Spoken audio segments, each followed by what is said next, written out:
어둠 속을 수놓는 화려한 퍼포먼스. 그 비밀은 LED가 부착된 특수 원단입니다. 단순히 의복의 재료로만 여겨졌던 섬유에 변화의 바람이 불고 있습니다. 우리 몸을 보호하고 패션이란 이름으로 시대를 반영하던 섬유가 스마트라는 수식어를 달기 시작한 거죠. 강철보다 더 강한 하늘에 실은 광범위한 응용이 가능합니다. 카본 자전거, 자동차의 부품, 그리고 항공기 제작에도 사용되죠. 다재다능한 첨단 기술의 집합체로 떠오른 섬유. 다기능, 고강도의 미래 소재는 산업의 패러다임을 바꾸는 혁신 기술로 떠올랐습니다. 그리고 여기에 IT 기술력까지 더해지며 옷의 혁명을 예고하고 있죠. 인류를 보호하는 제2의 피부에서 미래의 고부가 가치 산업으로 떠오른 첨단 섬유의 현재와 미래를 조망해봅니다.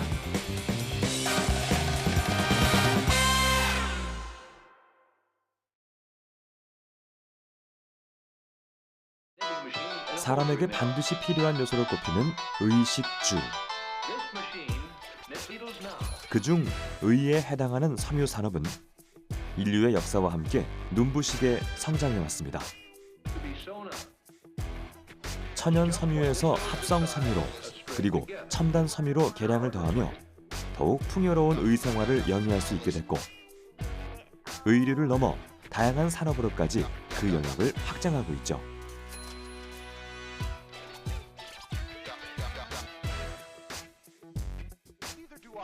미국의 한 의류 회사는 기온과 체온에 따라 색이 변하는 카멜레온 청바지를 개발했습니다. 바지 한 벌로 두 벌을 입는 효과를 얻고 자체 프린팅도 가능하다네요. 후우 불면 유리 공예를 하듯 부풀어 오르는 섬유도 있습니다. 신기한 이 섬유는 형태를 마음대로 변형할 수 있어 조명이나 소품 등 인테리어용으로 널리 사랑받고 있죠. 패션은 라틴어로 창조하다는 뜻으로 인간이 만들어내는 모든 물건에 부여하던 말이 있습니다. 하지만 지금은 패션 산업이 독점하며 그 중요성을 짐작케 하죠. 그럼 인류가 섬유에 주목한 이유는 무엇일까요? 인간이 생활을 하려면 어쨌든 의식주가 다 확보가 돼야 되는데, 사실은 의복이 없다면 서로 생활하는데 좀 굉장히 불편했을 거고요. 그 다음에 추우면 어쨌든 보온성 섬유를 또 사용을 해야 되고, 그 다음에 그러니까 원시시대로 따지면 사냥을 하기 위해서는 자기 몸을 보호를 해야 되는데, 그냥 피부와 어떤 자연환경이 그냥 맞닿으면 당연히 인체는 손상을 입을 테니까 그런 의미에서 당연히 필수적으로 필요한 소재인 거죠. 의복의 성능, 몸을 가린다, 추우면 따뜻하게 한다, 그 정도였지만 지금 연상을 한번 해보시면, 아웃도어 연상을 해보시면 본인이 산책, 걷기, 등산 이런 걸 할 때 땀을 흘리면 그 땀을 빨리 흡수하고 빨리 마르게 하고, 이러한 기능성, 그 다음에 비가 오면 방수, 그 다음에 땀이 나면, 열기가 나면 투습하는 기능들, 그거 외에도 이제는 더 많은 기능들을 부과하고 있는데 단순 기능에서 복합 기능으로 갔다고 보시면 되고요. 최근에 21세기에 와서는 정말 하이텍, IT, BT, NT 이런 기술들하고 접목을 하면서 섬유가 정말 능동적으로 촉감의 변화 정도가 아니라 굉장히 첨단적인 기능을 가지는 그러한 것으로 변모가 되어서 그렇게 구분을 할 수가 있습니다. 액션 영화에 어김없이 등장하는 총격씬. 주인공은 방탄조끼에 의지한 채 화려한 액션을 선보입니다. 그렇다면 악당으로부터 주인공을 지켜주는 방탄조끼는 무엇으로 만들어질까요? 이건 역시 아라미드 계열의 섬유입니다. 겹겹이 쌓인 섬유가 그물처럼 청활의 회전을 막아내죠.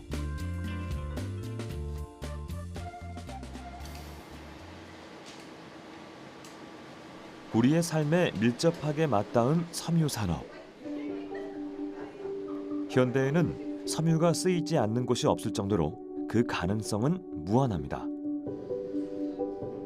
다양한 기능을 탑재한 섬유는 그 자체가 첨단 기술이죠. 그 종류도 수십 종에 달합니다. 그렇다면 그중 세계적으로 주목받는 신소재를 만나볼까요? 꿈의 소재라 불릴 정도로 무한한 가능성을 가진 탄소 섬유입니다. 탄소 섬유란 탄소가 주성분인 매우 가는 섬유로 철보다 무게가 4분의 1로 가벼우며 강도는 10배 이상 강력합니다.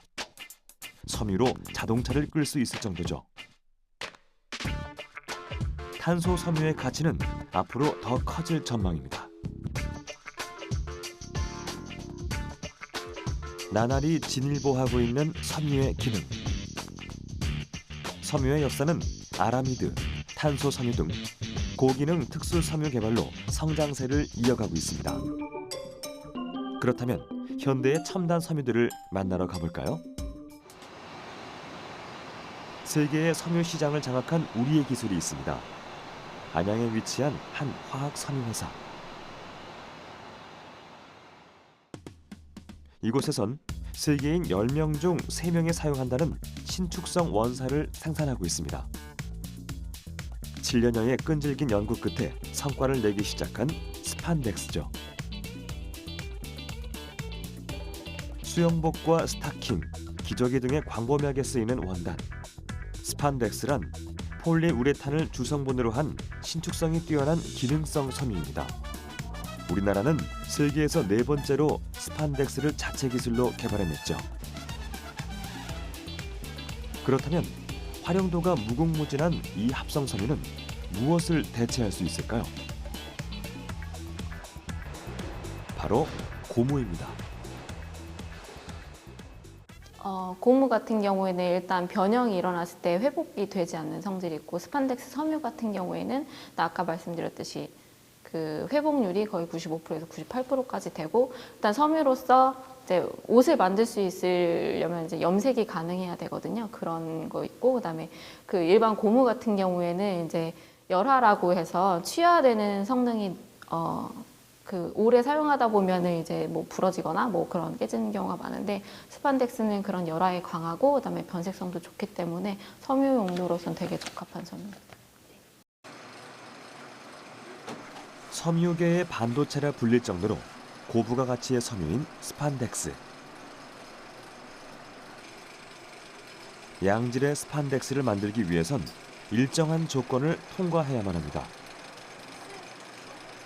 생산된 제품의 일부는 선별해 연구실에서 무작위 테스트를 진행하는데요. 깐깐한 테스트를 거친 후에야 비로소 상품 가치를 얻을 수 있습니다. 첫 번째 테스트는 섬유의 균일한 직경을 맞추는 것. 레이저로 실의 직경을 측정해 모니터링함으로써 오차의 범위를 줄이는 것이죠. 이게는 RM기라는 기계로서 실이 풀릴 때 실에 걸리는 장력을 측정해서 실이 얼마나 균일하게 나오고 있는지를 판단하고, 또 추가적으로 이 직경을 레이저 센서를 통해서 측정함으로써 마찬가지로 실이 얼마나 균일하게 나오고 있는지를 판단을 하는 그런 기계입니다. 섬유의 하자는 제품화를 했을 때 더욱 분명히 드러납니다. 원단의 층이 지거나 반사도가 달라져 줄이 그어진 것처럼 보이는 문제가 발생하죠.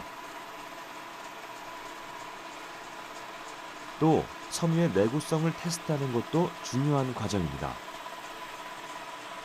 일정한 장력과 마찰력은 섬유의 내구성을 나타내는 중요한 기준. 그 수치가 일정하지 못하다면 섬유에 가해지는 힘을 고르게 분산하지 못해 원단이 금세 해져버리고 말죠. 한쪽에선 인장력 테스트를 준비하고 있습니다. 인장력 테스트란 원단을 수차례 잡아당겨 끊어지지 않고 얼마나 버티는가를 보는 실험입니다.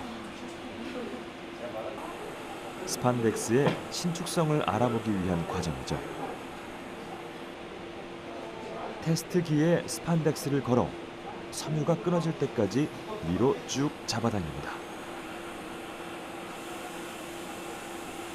섬유의 측정 단위인 데니아에 따라 그 기준의 차이는 있지만 원래 길이보다 통상 7배까지 섬유가 늘어나는 것을 확인할 수 있었죠.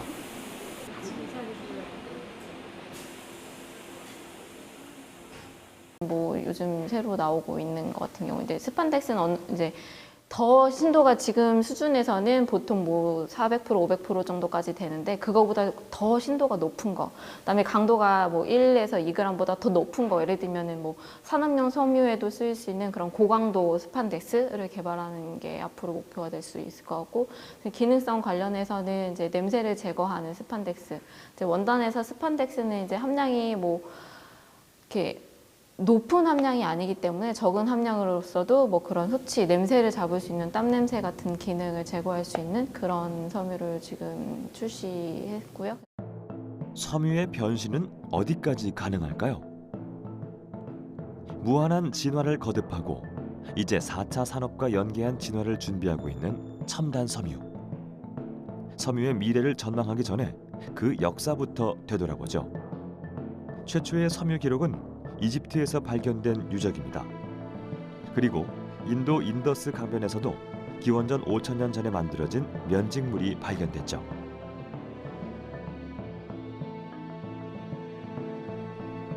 유사 이전부터 인류가 사용한 섬유는 모두 천연 섬유였습니다. 하지만 이는 기후나 병해 등의 영향을 많이 받았죠. 문화가 발달하고 인구가 늘어남에 따라 섬유 수요량은 급격히 증가했습니다. 결국 천연 섬유만으로 충족할 수 없어 새로운 섬유 재료인 인조 섬유의 개발이 시급해졌죠. 산업혁명의 시발점 역시 섬유입니다. 당시 영국의 가장 중요한 산업이었던 섬유공업에서 방지 기계가 발명되면서 시작됐죠. 사람들은 더 많은 모직을 생산하기 위해 적극적으로 기계를 도입했습니다. 그리고 19세기 천연 섬유의 시대는 완전히 지고 물, 공기, 석탄을 원료로 만든 본격적인 합성 섬유의 시대가 열렸습니다. 2차 세계대전이 끝난 1938년 미국의 화학자 윌리스 캐러더스는 획기적인 발명품을 공개합니다.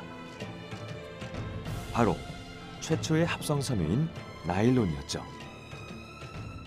그러니까 요즘 우리가 이제 생체 모방 기술이라는 용어가 많이 쓰이고 있는데, 사실은 그 인조 섬유 자체가 생체를 모방해서 시작된 것이죠. 그래서 아주 오래전에 이제 거미나 누에가 실을 뽑는데 사람도 실을 뽑을 수 있지 않을까라는 생각이 이미 17세기 중반에 이제 그 로버트 후크라는 과학자가 거미나 누에처럼 사람도 실을 뽑을 수 있다라는 아이디어를 내었고요. 19세기 말에는 아까 말씀드렸듯이 재생섬유, 그 나무 껍질로부터 만들어지거나 하는 재생섬유를 이제 개발을 해서 많이 발달해 왔는데, 합성섬유라는 것은 이제 전혀 천연의 재료가 없는데 우리가 이제 합성을 해서 만든 섬유입니다. 그래서 이제 합성섬유를 만들게 된 것은 이렇게 끈끈한 물질을 만들어낼 수 있는 물질이 무언가를 발견한 사람. 그러니까 예를 들면은 그 스타우딩거라는 사람이 1920년에 섬유를 만드는 물질은 이렇게 분자량이 크고 분자세가 길이 방향으로만 쭉 중합이 되어서 선상의 모양을 하고 있는 중합체다라는 것을 이제 발견을 했고요. 천연 섬유에는 면, 마, 실크 이런 것들이 있는데 실제로는 대량 생산하기가 어렵습니다. 예를 들어서 가뭄이 들었다, 홍수가 들었다. 그러면 면 전혀 생산되지 않죠. 그러다 보면 섬유 수요량이 있는데 그 수요량을 공급이 뒷받침을 못하니까 이렇게 계속 흘러가다가는 어렵겠다, 생활이 어렵겠다. 그러니 차라리 뭔가 사람이 직접 만들어낼 수 있는 합성 섬유를 개발해 보자라는 게 이제 시초라고 보시면 되고요. 나일론으로 스타킹을 만들자 발매 첫날 500만 켤레가 팔려나갈 만큼 선풍적인 인기를 끌었습니다. 많은 사람들의 사랑을 받던 실크보다 더 저렴하고 윤기가 흘렀죠. 그리고 화학 섬유의 제왕이라고 불리는 나일론의 성공은 제2, 제3의 합성 섬유의 등장으로 이어집니다. 주름이 잘 생기지 않고 모양이 변하지 않아 의류 소재로 가장 널리 사용되는 폴리에스테르. 열에 잘 견디고 햇볕을 오래 쬐도 영향을 받지 않는 아크릴 같은 합성 섬유가 발명됐죠. 이들은 지금까지도 3대 합성 섬유의 자리를 차지하고 있습니다.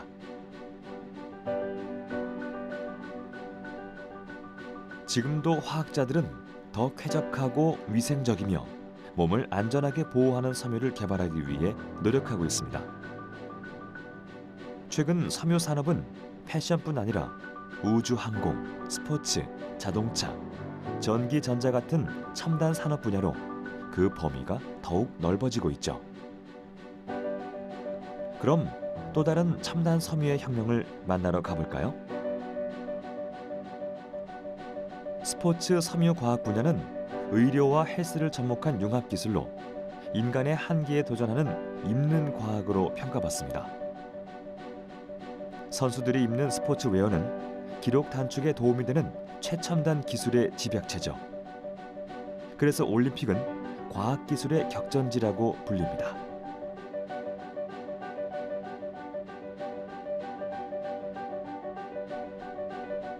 (2009년) 국제수영연맹은 경기에서 첨단 수영복의 착용을 금지했습니다. 신소재 수영복 덕분에 세계 기록이 잇따라 경신되며 기술 도핑이라는 논란이 빚어졌기 때문이죠. 승패를 결정할 만큼 중요한 스포츠 의류 속 과학을 만나러 가볼까요? 평창 올림픽을 앞두고 연습의 열기로 뜨거운 태릉 국제 스케이트장. 스피드 스케이팅과 쇼트트랙 스케이트 종목은 순간적인 스피드업 효과로 승부가 판가름되는 스포츠입니다. 이에 국내의 기업들은 국가대표 선수들을 위한 유니폼을 계속 발전시키고 있죠. 스케이트는 햄스트링, 허벅지 등 이렇게 중심을 잡는 코어 훈련을 많이 하게 되는데요. 이때 테이핑 역할이 들어가 있는 경기복을 입으면 아이들이 훈련을 할 때 그 기능성적으로 근력을 형성하는 데 도움이 많이 됩니다. 과연 압박만으로 근력이 향상할 수 있을까요?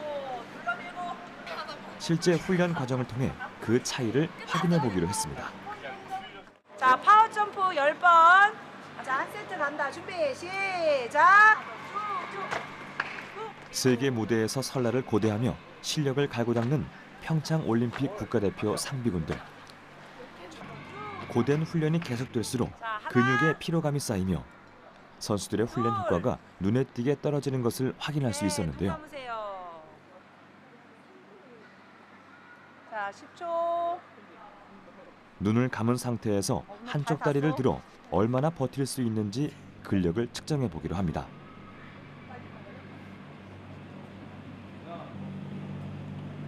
이번에는 기능성 압박 훈련복을 입고 같은 동작을 취해 보기로 했는데요.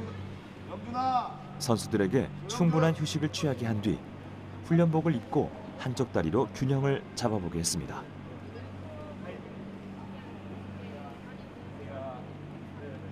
눈 감으세요. 시작. 다시 시작된 균형 잡기. 선수들은 전보다 안정적인 자세로 더 오랜 시간을 버텼는데요. 테이핑 기술을 접목한 훈련복은 근육 움직임을 고정시켜 피로도를 낮춰주는 효과가 있다고 합니다. 선수들의 평가는 어떨까요?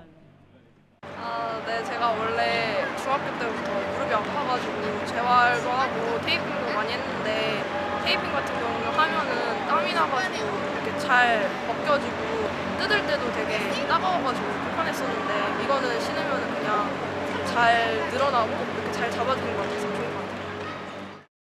근육을 많이 잡아주고요. 붓는 걸 좀 많이 방지해주는 것 같아요. 전에 이거 없을 때는 이제 근육이 퍼지는 게 많았었는데 이제 이거 차고 하면 근육을 좀 딱 뭉치게 해주는 것 같아요. 경기도 남양주시에 위치한 스포츠웨어 전문 기업. 이곳에선 스포츠의학 전문가와 재활의학, 의류학과 전문 교수들이 참여해 국가대표 선수들을 위한 기능성 훈련복을 연구하고 있습니다. 그들이 주목한 것은 스포츠의학에서 자주 등장하는 테이핑 요법. 이를 훈련복에 녹여냈죠. 이 기술은 국가대표 재활 트레이너로 활동한 엄성훈 대표의 경험에서 아이디어를 얻었습니다. 이 테이핑 요법 같은 경우는 여러 논문에서도 찾아볼 수 있듯이 선수들의 부상 예방이나 그다음에 재활 단계에서 많이 사용하고 있는 방법입니다. 특히나 이 Y자 테이핑 같은 경우는 이 관절에 적정한 서포팅 능력을 주어 선수들이 밸런스를 좋게 만들어주고 그 다음에 적정한 근력을 향상시켜주고 특히나 이 발목이 삐었을 때 염자 시에도 테이핑을 했을 때 더 많은 근력 수치를 발휘하는 것을 확인할 수 있었습니다. 그렇다면 훈련복은 근육에 얼마의 압력을 가하는 것일까요? 일반 의류와 기능성 훈련복을 입었을 때 실험자의 허벅지에 가해지는 압력 수치를 측정해 봤습니다. 저희가 압력을 가했고요. 압력 게이지. 압력이 제로에 가까운 일반 의류. 이제 실험자에게 기능성 훈련복을 착용시키고 허벅지의 압력 수치를 측정해 봤습니다. 그렇죠. 쭉. 과연 그 결과는 어떻게 나올까요? 위로. 그렇죠. 힘 풀고. 수치가 제로에 가까웠던 일반 의류와 달리 압력이 10배 정도 상승한 것을 볼 수 있었습니다. 기존의 일반 선수들이 입는 웨어에서는 압력이 전혀 걸리지 않던가 아니면 한 1 정도의 미세한 압력이 걸리는 수준에 그쳤다면 지금처럼 선수들이 훈련복으로 입는 컴프레션 웨어에서는 근육 라인이 진행되는 부분에서 점점점 더 강력한 압력이 구현이 됩니다. 이것은 마치 테이핑이 근육과 관절을 감싸주듯이 일정한 압력 수준으로 근육에 일정한 압력을 가해주는 그런 컴프레션 현상을 보여줍니다. 또 늘 추위와 싸워야 하는 동계 종목의 선수들을 위해 원적외선 방사 직물을 이용해 열이 고르게 잘 전달되도록 만들었죠. 근육에 전달되는 열을 측정해 봤습니다. 열 전달이 근육 부위에 더 잘 된 것을 볼 수 있는데요. 이는 낮은 온도에서 근육이 뭉치는 것을 방지해 주죠. 이런 장점을 10분 활용해 신체 거동이 불편한 장애인을 위한 기술로도 확장해 나갈 예정이라는데요. 앞으로의 목표는 무엇일까요?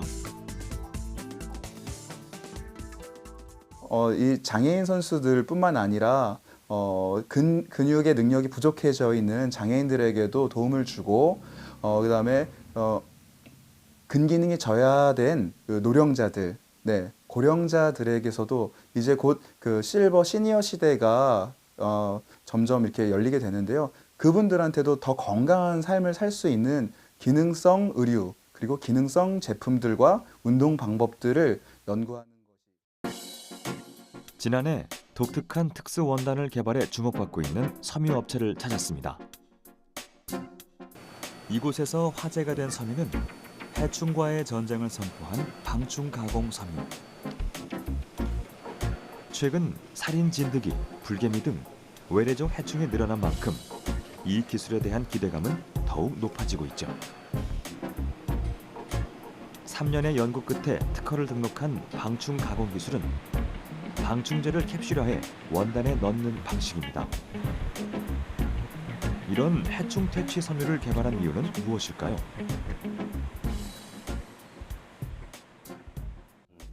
가까운 약국에만 가도 해충을 퇴치하는 기술이 접목되어 있는 제품들이 많이 나와 있습니다.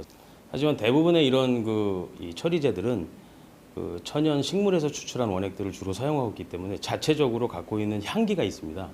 그래서 그 향기에 알러지가 있는 분들도 있고 그 향이 워낙 강하다 보니까는 해충이나 모기 같은 해충에도 적용을 하지만 사람한테도 이 영향을 줄 수 있는, 물론 이제 그 인체의 어떤 그 화학적인 독성 부분을 떠나서 개인적인 이 어떤 그 향에 대한 취향이 맞질 않아서 사용하지 못하거나, 또 하나는 너무나 이제 짧은 기간 작용을 한다는 단점이 있었죠.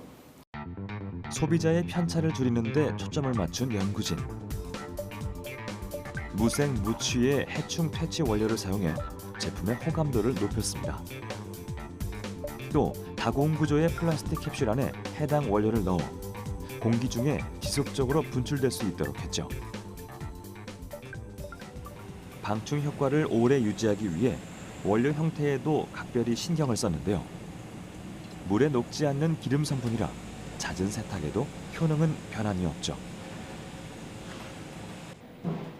그렇다면 그 과정을 살펴볼까요? 개발한 캡슐 분말을 물에 희석해서 원단에 도포해줍니다. 캡슐이 남아있는 한 그 효과는 영구히 지속되죠. 그러기 위해선 원단과 캡슐이 잘 붙어있는 것이 관건. 특수 고안된 접착제를 함께 코팅하는 열 처리 과정을 거치면 원단이 완성되죠. 우리가 접착제로 이 홈트리 자체를 붙여놓은 거기 때문에 접착제는 원단에 잘 붙어있게끔 열 처리를 해서 큐어링을 시켜주는 거예요. 큐어링을 시켜주지 않으면 한번 세탁을 하면 다 빠져나오기 때문에 열 처리는 꼭 필요한 과정입니다. 그 효과를 테스트해본 결과 해충 퇴치 원단으로 입구를 막은 쪽만 모기의 움직임이 둔화된 것을 볼 수 있었습니다. 방충 원료가 해충의 신경계를 자극했기 때문인데요. 이런 결과를 도출하기까지 힘든 날도 많았습니다. 국내 규격으로는 방충 처리되어 있는 원단이나 의류에 어떤 기준 물청치가 없습니다. 상당히 안타까운 부분이에요. 그래서 저희가 개발 초기부터 사용했던 기준은 미국 환경보호청 EPA 기준하고 그다음에 WHO에서 테스트하는 기준을 저희는 따랐습니다. 지금도 그 기준을 사용하는 것은 사실이고요. 기준이 없다 보니까는 이제 그 기준 해외 기준을 찾고 또 안타깝게도 해외 기준에 맞춰서 테스트를 해야 되는, 그렇다 보니까 국내에서 테스트 받을 기관도 미비하고 설비도 미비하고 장비도 미비하고, 그렇다 보니까 우리가 개발한 수준이 어디인지를 빨리빨리 체크하는 데 상당히 어려움을 겪었습니다. 아직 KS 등 인증 기준이 정해져 있지 않은 방충 원단 분야. 외국의 기준을 차용할 수밖에 없었죠. 그리고 그 결실은 이제 막 열매를 맺었습니다. 국내외 기업에서 제품 상용화를 추진, 일부 해외 군복에도 적용된 거죠. 해충 퇴치라는 기능이 그냥 단순하게 모기에 물리지 않는 이런 단순한 목적이 아니라 국민 전체의 어떤 안전과 그다음에 복지 증진에도 기여할 수 있다고 저희가 판단을 하기 때문에 의류를 벗어나서 다른 다양한 제품에까지 적용하는 것을 목적으로 하고 있고요. 그것보다 더 중요한 거는 이제 해외 시장 개척에서 우리나라 섬유 시장이 상당히 지금 어려운 상황인데 이런 좋은 기술들이 상품화돼서 우리나라 섬유 시장 전체에 좋은 영향을 줄 수 있으면 하는 그런 바람입니다. 지금까지 우리는 섬유의 변천사와 현대의 다양한 첨단 섬유들을 살펴봤습니다. 이제 그 마지막 챕터만을 남겨두고 있죠. 바로 섬유의 미래입니다. 그 이전에 전 세계가 섬유 산업에 사활을 거는 이유를 짚고 넘어가 볼까요? 중국을 중심으로 베트남, 인도 등 개발도상국의 섬유 산업이 급성장하고 있습니다. 저임금의 노동력을 기반으로 세계 섬유 시장을 잠식하고 있죠. 삶의 질이 높아질수록 섬유의 수요는 증가합니다. 앞으로도 그 잠재력이 어마어마한 시장이란 뜻인데요. 게다가 4차 산업과 연계한 섬유 시장의 미래 가치도 무궁무진하죠. 이것이 세계가 섬유 산업을 견인하려는 이유입니다. 우리나라 같은 경우는 정말로 섬유 산업, 그러니까 그 당시에 섬유는 옷이에요, 옷. 그러니까 소재가 아니고 옷이었고 옷을 많이 팔아서 어쨌든 우리나라는 수출을 많이 해서 돈을 많이 벌었고 그걸 가지고 반도체, 자동차 산업에 투자해서 전자전기 분야를 일으킨 나라가, 그러니까 대표적인 나라가 우리나라고요. 다른 나라도 역시 다 마찬가지입니다. 선진국이라고 하는 나라들을 섬유부터 시작을 했습니다. 그런 것처럼 모든 인류가 다 섬유를 필요로 하기 때문에 섬유가 지속적으로 아마 뭔가 이런 부침이라고 그럴까요? 그런 건 있겠지만 아마 지속적인 산업이 될 것으로 생각을 합니다. 섬유가 사양 사업이라는 세간의 이야기는 이제 옛말입니다. 국내 섬유 회사들은 고부가 가치 섬유를 개발해 글로벌 시장에 내놓으며 첨단 소재 업체로 인정받고 있죠. 이미 최고급 패션 섬유 기업들은 국가 경제에 큰 비중을 차지하고 세계 시장을 석권하고 있습니다. 또 많은 옷들이 ICT와 융합해 스마트 의류라는 이름으로 현대의 트렌드를 반영하기 시작했죠. 내 몸에 꼭 맞는 맞춤형 제품을 즉석에서 만들어낼 수 있고 로봇이 필요한 정보를 읽고 움직임을 스스로 결정합니다.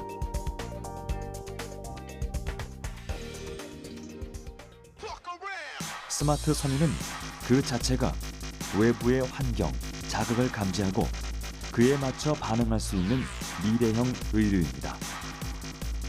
기존의 섬유와 달리 스마트 섬유는 전도성을 띄어야 하죠.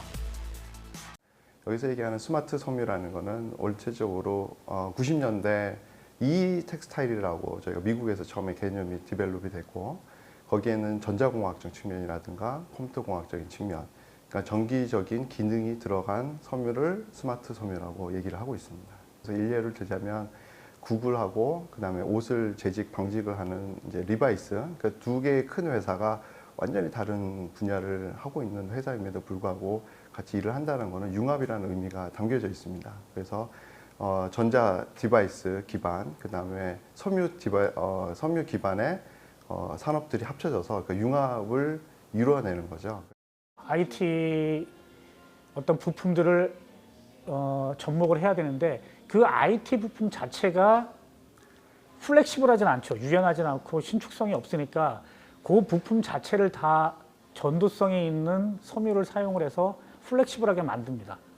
예를 들면 태블릿 PC나 지금 휴대폰은 사실 플렉시블하지 않지만 거기에 들어가 있는 어떤 부품들을 다 신축성 있는 소재나 이런 것들을 만들어내면 똘똘 말 수도 있고 접어서 주머니에 편하게 휴대할 수도 있고.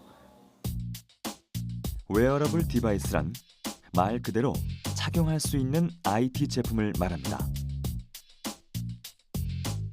그리고 그 궁극의 목표는 사람들이 항시 입는 의류가 될 것으로 짐작되죠. 이런 의미에서 스마트 섬유는 진정한 웨어러블 시대를 여는 열쇠입니다.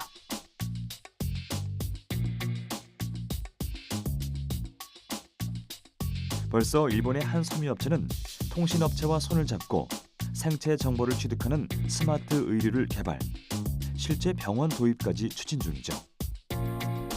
그렇다면 전 세계 스마트 섬유 시장의 규모는 향후 어떻게 변화할까요?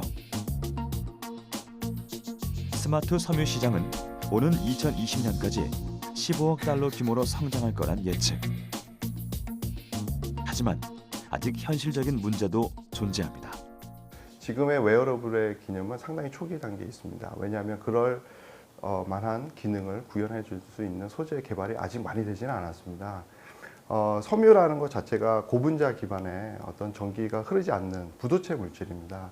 그런 부도체 물질에 전기 전도도, 전기가 흐를 수 있는 기능을 첨가를 하게 되고 전기가 흐르는 어떤 전자의 공유, 금속, 이온 결합이 포함되어 있는 상태에서 기계적인 변형이 같이 올 수 있다라는, 그래서 전기적인 그 측면뿐만 아니고 기계적인 특성도 동시에 가져야 되기 때문에 소재의 발전이 반드시 이루어져야 되는 측면이 있습니다. 뭐 여러 가지 그 IT 관련된 것, 뭐 BT, NT 관련된 것들이 의복에 녹아가려면 그 섬유를 공부하고 의복을 공부하는 사람들이 이러한 첨단 산업을 적어도 이해할 수 있는 정도의 지식을 겸비를 해야 되고요. 또 하나는 모든 것이 디지털화 되어 가기 때문에 섬유를 개발하는 분들도 뭐 코딩을 할 수 있는 기술이 있거나 이런 기술하고 접목이 되어야 하고 또 그런 분야의 인재 양성이 좀 필요하다고 생각이 듭니다. 옷은 사람이 입고 이동하며 구김이나 마모처럼 손상이 발생하는 소재입니다. 의복의 전자 회로를 접목하기 위해선 엄청난 기술 혁신이 필요하죠. 그 기술의 핵심은 섬유 형태로 전극 역할을 수행할 수 있는 전도성 섬유를 누가 먼저 선점하느냐에 달렸습니다. ICT와의 융합으로 섬유 시장이 점차 새로운 영역으로 발전을 이어가고 있는 거죠. 미래형 첨단 섬유를 연구하고 있는 국내 대학의 연구진. 신소재 공학을 연구하는 이미정 교수 연구팀은 지난해 옷감처럼 실로 짜는 메모리를 개발했습니다. 기존에 이용되었던 소자에서는 필름 형태나 이제 딱딱한 기판 위에서 많이 공정이 진행이 됐었는데 저희 같은 경우에는 이제 옷감을 이용하기 때문에 기존의 증착 장비가 이제 고가인 증착 장비가 필요 없고 간단히 이제 상온에서도 진행을 할 수 있기 때문에 이제 공정적인 부분에서도 간소화 및 이제 가격 절감에 대한 효과를 가지고 올 수가 있고요. 그다음에 옷감끼리 서로 엮이기 때문에 기존에 구현할 수 없었던 이제 웨어러블 디바이스에 직접적으로 이제 적용을 할 수 있는 큰 장점을 가지고 있습니다. 차세대 컴퓨터 메모리로 각광받는 저항 변화 메모리는 구조가 간단하다는 장점이 있습니다. 연구진은 알루미늄이 코팅된 실과 탄소 섬유를 이용해 저항 변화 메모리 성질을 띠는 옷감을 만들고 있죠. 방법도 간단합니다. 편집기로 두 재료를 직조해 접합하는 거죠. 두 실이 교차하며 절연체와 전도체의 특성이 번갈아 나타납니다. 이렇게 완성된 전자 옷감은 소자의 성능도 그대로 유지되며 세탁을 하거나 구부러지고 뒤틀려도 안정적으로 동작을 할 수 있죠. 이 공간도 보시면 아시겠지만 의상 디자인과나 이제 뭐 공업 디자인과 그리고 컴퓨터 공학과 등과 같이 협업을 많이 진행을 하고 있는데요. 그러면서 이제 느끼는 게 저희가 갖고 있는 이런 뭐 소자를 제작하는 과학적인 기술만으로는 좀 더 웨어러블 디바이스에 부족한 부분이 좀 많은 것을 좀 깨닫게 되었습니다. 만약에 이런 전자 소자들이 옷감에 직접 이제 따로 부착되는 형식이 아닌 이제 옷감 자체가 소자화가 되면은 이제 보는 사람으로부터도 이제 좀 심미적인 요인이 향상이 되고 사용하는 사람 입장에서도 이제 거부감이 없이 친인간적으로 저희가 많이 활용을 할 수 있다는 생각을 가지고 이 부분에 대해서 연구를 진행을 하게 되었습니다. 전자 옷감의 특성을 평가하는 연구진. 안정적인 저항 변화가 나타나는지 실험해봤습니다. 그래프 분석 결과 전류의 세기에 따라 저항값이 달라진다는 사실을 알 수 있었는데요. 섬유가 전기 회로의 역할을 담당했기 때문이죠. 고가의 복잡한 반도체 장비 없이 간단히 만들 수 있는 전자 옷감. 이를 잘 활용하면 스마트 섬유의 생산도 먼 미래의 일이 아닐 겁니다. 저희 전자옷감을 이용을 해서 이제 전자옷감 같은 경우에는 어떻게 직조하느냐에 따라서 이제 소자가 늘어날 수도 있고 아니면 이제 늘어나지 않고 어떻게 직조하느냐에 따라 늘어날 수 있는 특성을 가지게 됩니다. 따라서 그렇게 직조를 해서 소자가 늘어날 수 있는 그런 센서를 만드는 게 하나의 목표이고요. 또 다른 분야로는 이 소자가 작동을 하면서 산소에 대한 반응이나 이제 기압에 대한 반응을 또 할 수가 있기 때문에 그 부분을 좀 더 연구하는 것이 저희의 목표입니다. 과학을 입고 새로운 첨단 산업으로 화려한 비상을 꿈꾸고 있는 섬유 시장. 이제 영화 속 투명 망토나 스마트 패션을 일상에서 만날 수 있는 날도 머지않았습니다. 팔색조의 매력을 가진 첨단 섬유의 미래상을 예측해 볼까요? 지금 그 섬유 자체로 봤을 때, 의류 산업 자체로 봤을 때도 사실은 아무런 기능이 없음에도 불구하고 상당히 시장이 크지 않습니까? 그래서 이 단순히 우리가 피부를 보호하고 몸을 보호하는 외부 환경으로부터 뿐만이 아니고 어떤 패션적인 의미가 가미이 됨으로 인해서 산업적인 발전이 너무 크기 때문에 만약에 거기에 어떤 그 전자, 기계적인 물성이 들어간 기능성 스마트 섬유가 활발히 적용이 된다면 그 산업적 가치는 굉장히 크다고 생각이 듭니다. 제가 생각하는 분야는 일단 병원에서는 간호사들이 다 환자들을 일일이 다 감당하기 어려운데 그러한 환자복에 그런 걸 적용한다면 뭔가 환자의 어떤 상태가 체온, 심박동, 혈압 이런 것들이 저절로 이제 체크돼서 간호사분들한테 이제 그 정보가 전달이 되겠죠. 그리고 유아, 그러니까 미아라고 그러죠. 길을 잃어버린 미아들 그 위치 추적하는 데 편할 거고, 그 다음에 치매 환자들, 노인분들 이런 분들한테 되게 편할 거고요. 그것이 의복으로 다 최종적으로는 적용이 되어서 우리가 입은 옷에서 그러한 그 첨단 기기들의 작동이 이루어지지 않을까, 그렇게 생각은 해봅니다. 그래서 앞으로도 이 패션 산업은 또 이 4차 산업혁명 시대에도 굉장히 필요한 항목 중에 하나일 것으로 기대를 하고 있습니다. 네.